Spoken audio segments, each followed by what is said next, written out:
Good afternoon, viewers. We are back again with another episode of your favorite show, Generation C. I am VDM, bringing you everything you need to know about youth news alongside my beautiful co-host. Hi, everybody. I am Dinalao Shiteni, and if you're still clueless about what this show is all about, Generation C aims to empower and equip the youth through 3 different segments, namely The Zone, Varsity Chat Room, and School Corner.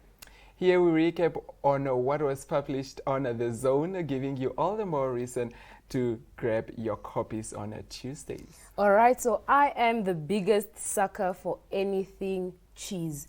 How much do you love cheese, VDM? The only cheese I take is on my pizza, that's all. So he is clearly missing out on what is called the good life. Well, today is World Grilled Cheese Sandwich Day. So happy Grilled Cheese Sandwich Day, everybody.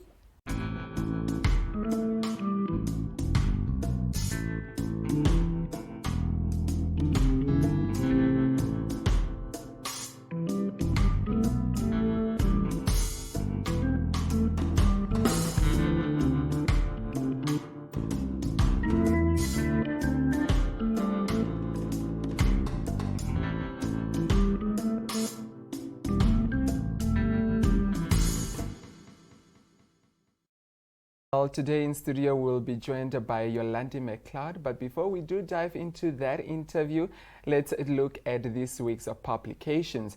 Now, on the front page of The Zone this week, we have an article on Theophilus Shanduka, who is a grade 12 learner from Gabriel Tapopi Secondary School in Ongwentiva. Now, he's also the junior mayor of Ongwentiva and also the chairperson of the Namibian National Students Organization, shortly known as NANSO branch at his school. Let's take a look at what he has to say.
My name is Theophilus Shaduga, but I prefer to be called Theo. It's a bit shorter and doesn't have that weird ring to it.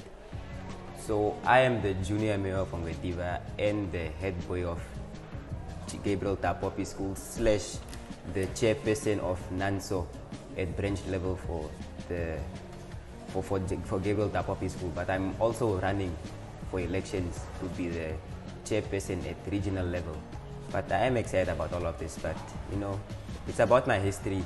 I'm actually, I'm from Windhoek, but because I was raised in the coast in Walvis Bay, and then I moved to Windhoek from grade 1.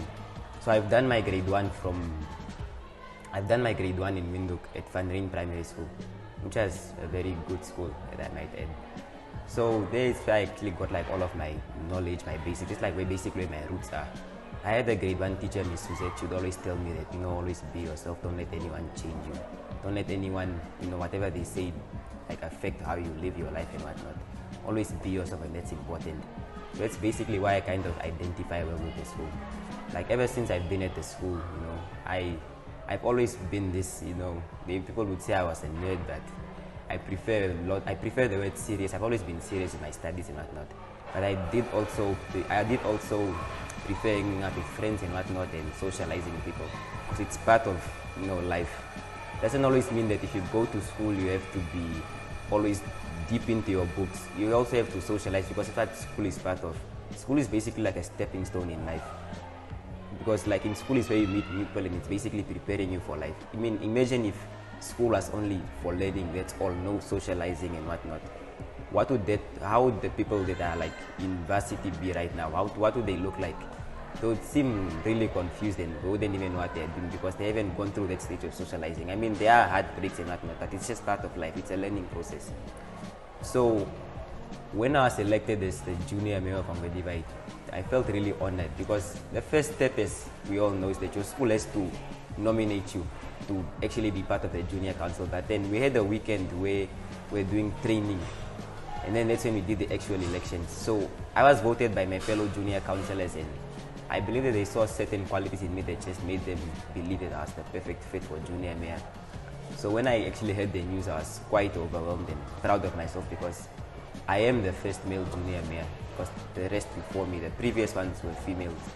But I actually am proud of it. So as it is right now, it's actually very overwhelming, but I kind of learned to balance everything because in life, I mean, we always have to prioritize. I don't always put one thing over the other, I just prioritize.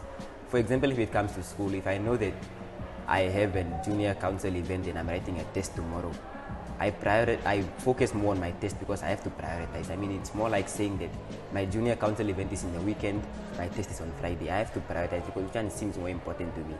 I know that the fact that this is going to help my CV or resume, but I really have to prioritize because without my schoolwork and without my books, it would actually mean nothing. And I'm actually very happy that I get support and all of the good advice from my teachers because I mean, sometimes I would notice that I would like go out of way and I would be too focused on one thing, or either too focused on being an LRC or too focused on being the junior mayor that I actually forget about my books. But I like the fact that they actually remind me constantly that no, I know that you have these responsibilities and whatnot, but you are here for school and please don't neglect it. And I'm actually very happy that I have teachers like that. But yeah, that's pretty much it. Okay, so my message on learners actually touches on three, or I'd say two main aspects. Number one, it's on the social aspect, the behavioral aspect, and the educational aspect. Let me start with the social aspect. That basically means that, you know, as a person, we're all social beings, we're all humans, you know. We socialize with others, that's what makes us social beings. But I believe that don't ever let what someone is telling you change what you're gonna do tomorrow, or because it's your life and it's your views. Because we have two kinds of criticisms. We have constructive criticism and like the non-constructive one, the one that's just there to bring you down.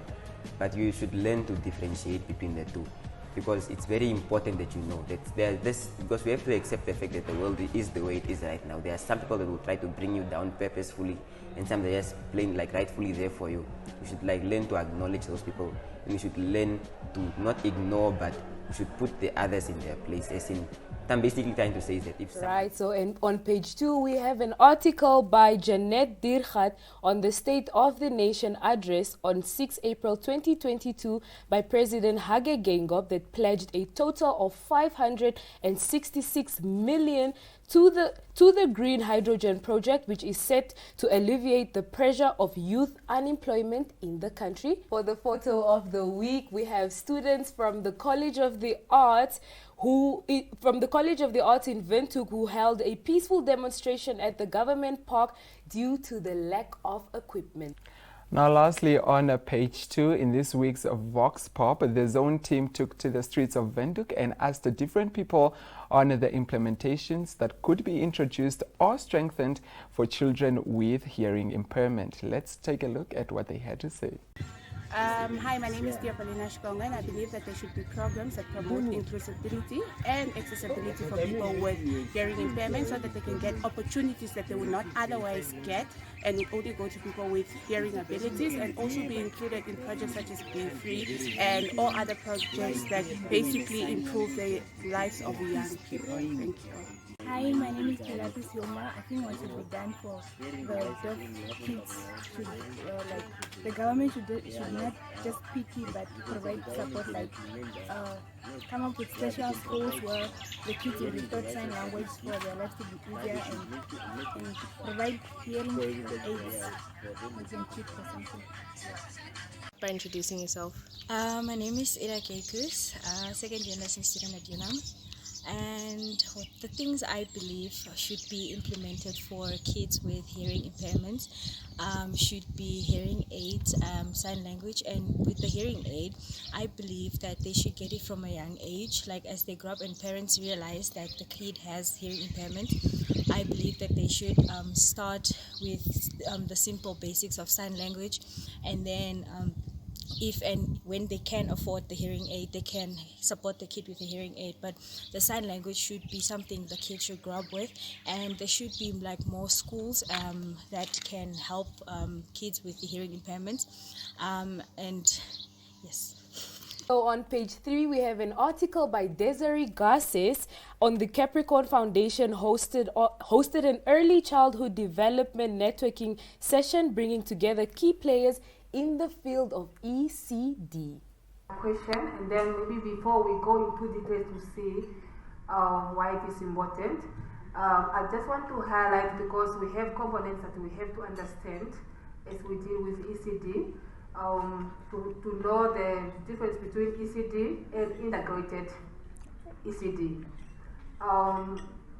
When I talk about ECD, as I highlighted, it's the period from conception up to 8 years, where the child needs a quality healthcare, need nutrition, early stimulation for them to grow. But we have integrated early childhood development services, where we say these are the services offered by anyone to the child. So as a ministry, we have 3 or 4 ministries that are dealt with early childhood development. So we have Ministry of Gender, yes, as from 0 to 4, and we have Ministry of Education from 5. Okay, they can go up to grade 12, but now with ECD we say from 5 up to 8 years. And now we have Ministry of Health. From birth, from conception is the one, because of the prenatal, the visiting of the clinic, and the birth, and until the child gets all the process of immunization. We also have Ministry of Safety, where the child has to obtain the birth certificate. Now, also on page 3, the International Day of Sport for Development and Peace was commemorated on April 6, 2022 in Ochivarongo. The day was commemorated under the theme Learn, Go, Grow. Now, also the United Nations General Assembly in 2013 declared 6th of April the International Day of Sport for Development and Peace, and it has been commemorated annually since 2014. Moving over to page 4, a feature by Jemima Ndebele on Clash Namibia leaves a legacy behind as it closes its doors after 32 years of empowering hearing impaired children. So on page 5, we have an article on the Purpose Mentorship Program that launched its 2022 program with 30 beneficiaries. Now also on page 5, this week's school focus is on Namib High School, which is the oldest school in the country and one of the highest top performing schools. Now next year, it will turn 110 years old. That's old. It's old. Let's take a look at the following video.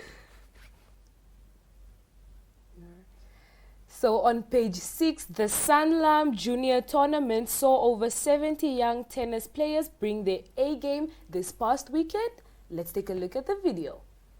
Hi, my name is Deniso Moyo. I'm the tournament director for the Sanlam Junior Tournament that has been happening in Fintek. It is a sponsored tournament that undertakes from the under-10s to the under-25s. Okay, fantastic. And tell me, how many people are taking part in this tournament today? Initially we had 80 participants, but 5 withdrew either due to illness or certain injuries.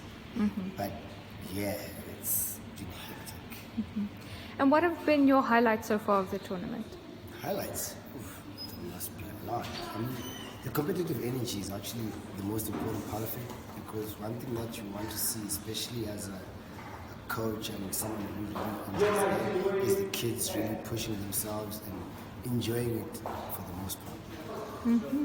And what would you like to say to these players who are playing at this tournament?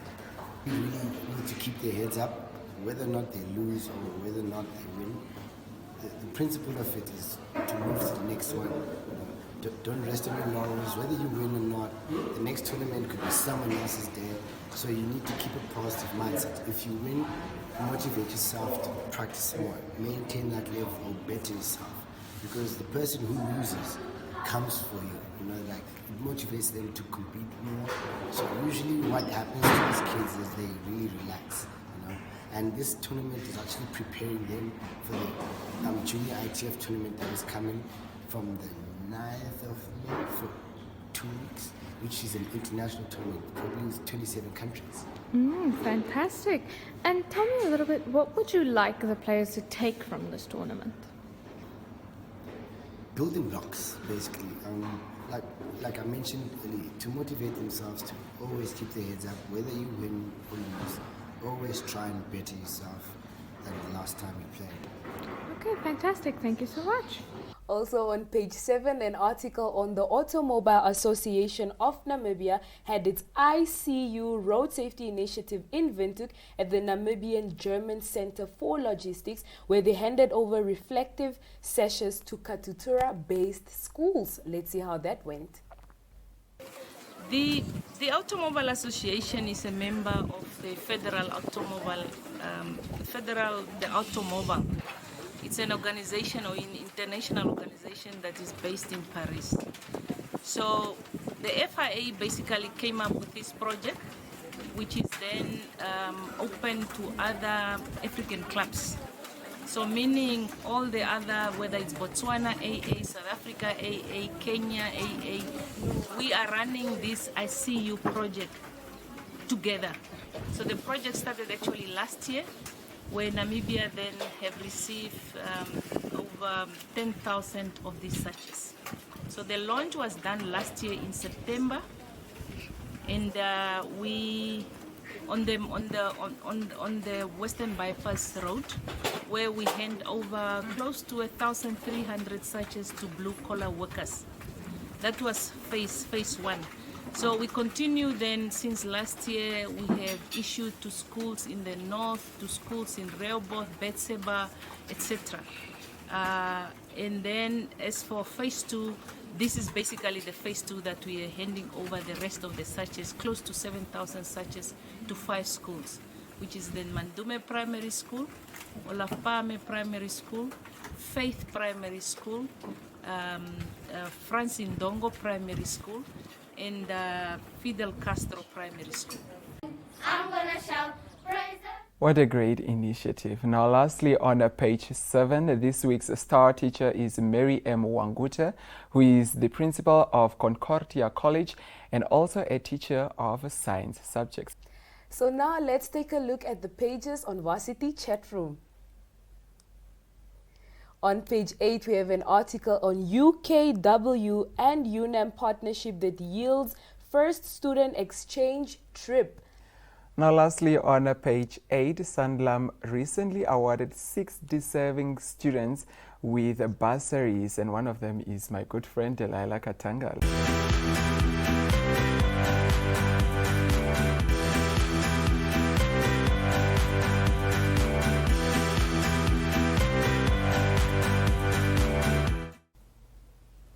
Hi guys, welcome to the School Corner, where we talk about all things school.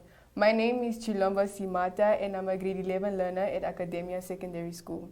I am Julia Shidetala and I too am a grade 11 learner at Academia Secondary School. On page 5, our school focus is Namib High School. The school turns 110 years old next year and they are one of the top performing schools in the country. Stay tuned for the video. Star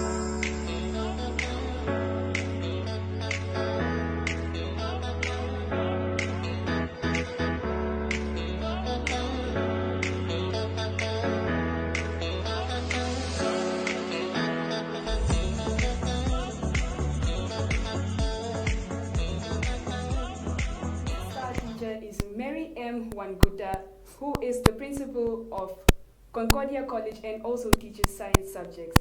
Stay tuned to hear what she has to say. My name is Miss Wangute. My first name is Mary. I'm the principal of Concordia College. What I basically do is just to manage the school, being in charge of the school like any other company, of course, being responsible for many things, such as, monitoring, controlling finances. I also teach the kids science subjects. There are a lot of things, of course, that I do at the school, just like any other principal, but basically that's just the basics that I have to say.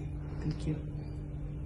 Please do be sure to grab your very own copy of our school newspaper of the following schools: Oshiarongo Secondary School, Educate Private School, Gobabus Gymnasium, Epako Secondary School, and Fanny du Plessis Secondary School. Please do keep sending through amazing content for our School Corner. Thank you guys for tuning in today in the School Corner. Stay tuned for our lovely interview with Yolande McLeod.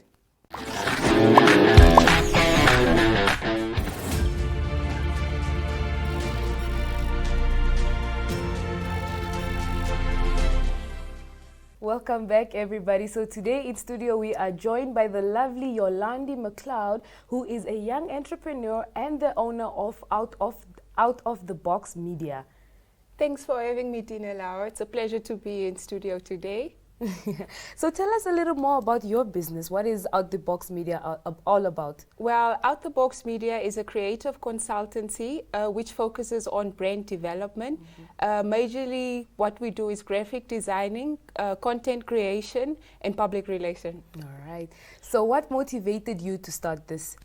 Well, I took a gap here after my grade 12, and I thought to myself not to sit around and do nothing. So I ventured into volunteering in the media field, and I grew a passion for what I did while I was a volunteer, and that's why I opted to start my own business, not to help myself, but to help smaller SMEs in Namibia. Oh, wow, lovely. So what makes your business unique? Like I mentioned before, our target market is mainly SMEs, majorly because they're not really, how should I put it, people don't really look into SMEs because they feel the brand is not exposed right. So Out the Box Media is there to nurture these small businesses' brands and make them more, how should I put it, more visually more attractive, not only to them but to their future clients. All right. So being a young entrepreneur, what challenges have you faced so far, or what challenges do you face on a daily?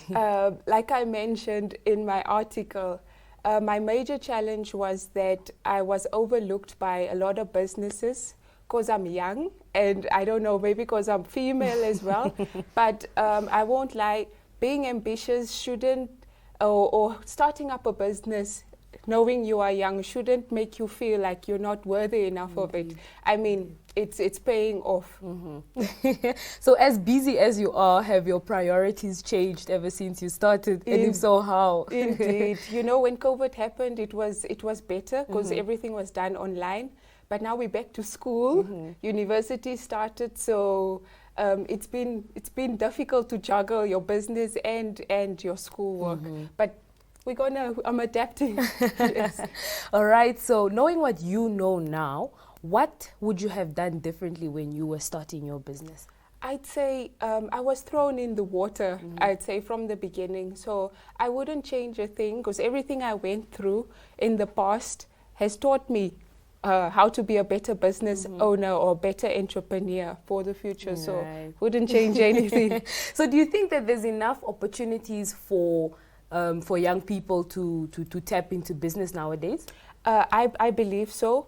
I've been keeping track on Startup Namibia, GIS. They have a lot of opportunities for our Namibians. I think access to information is a problem that we need to look into. And but there are lots of opportunities for the youth. So any final words for a young person who wants to become an entrepreneur like you one day? I would say take that risk. don't lose faith in yourself. If you have the idea, run with it. The world is your oyster, and stay in school. Oh, lovely. So thank you so much for joining us today. So guys, please do stay tuned for Varsity Chat Room.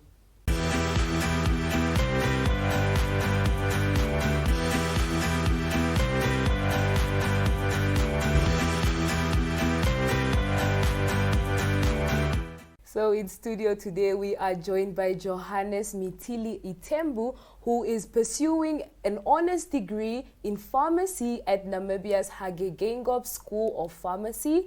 Let's have a look.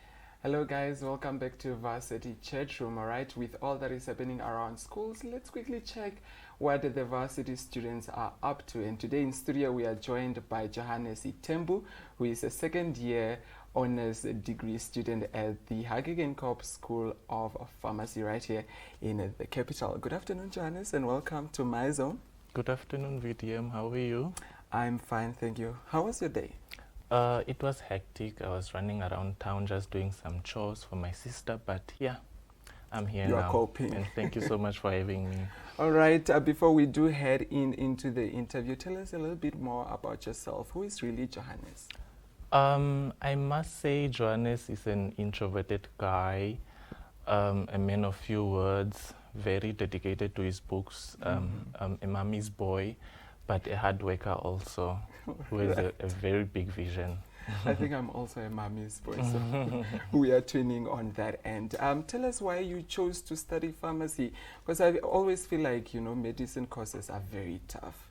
They really are, but I must say, I didn't choose to study pharmacy. I must say pharmacy chose me because in the first place, my first choice was medicine and then my second choice was pharmacy, but I got rejected for my first choice, then pharmacy chose me. Okay. Rather, yes, That's I must say pharmacy chose me, but I'm enjoying. So how are you finding it? Apart from enjoying it, how are you finding your studies going? I think everything is overwhelming because it was so unexpected, especially in the first year. But chatting with my seniors, mingling around, I must say everything will get better. All right. By year, everything is getting better. How did the pandemic affect your studies? Both negatively and positively. In the negative part, it was hard adapting to online learning because I'm mostly used to a teacher teaching and learning from the board instead of studying myself. I'm not really a study person. Yeah, so I mostly learn from the board. Yeah, then when it comes to the positive part, we did most our tests and quizzes online, so that will give you a guarantee of a pass instead of having to study and stay up all night. Yeah, it's a guarantee of a pass, that I might say. All right, that's good. I'm glad that you adapted to the pandemic and all the challenges that it brought forth. Do you have any words for someone that is watching currently and is maybe considering to study pharmacy? Yeah, definitely. Pharmacy is a beautiful course. It really gets hectic, but it has a lot of opportunities and a lot of specialties one can venture in. It's only that some of them are not untapped in Namibia, but they are relying on us to explore them in the future. Yeah, so pharmacy is really a nice course, and considering that you are around medical doctors, you are around a lot of other professions, it's beautiful. It's beautiful. All right. Yeah. So do you have any last few words and maybe shout outs before we let you go? Yeah, I'll just like to say to the youth out there that if they go through rejection, it doesn't mean it's the end of the world. It doesn't mean that your time is running out. We are still young. We can still do a lot. And yeah, it only depends on us. The future is in our hands, definitely. All right, Johannes, thank you very much for joining us today on My Zone. Thank you so much for having me. And just like that, we have come to the end of yet another entertaining and fun-filled episode of Generation C. Yeah, we spoke a lot of things. We were joined by two guests. We had such a lovely time in studio today, but guys, please do join us next week. Same time, same place. So please do stay awesome. Bye. Bye.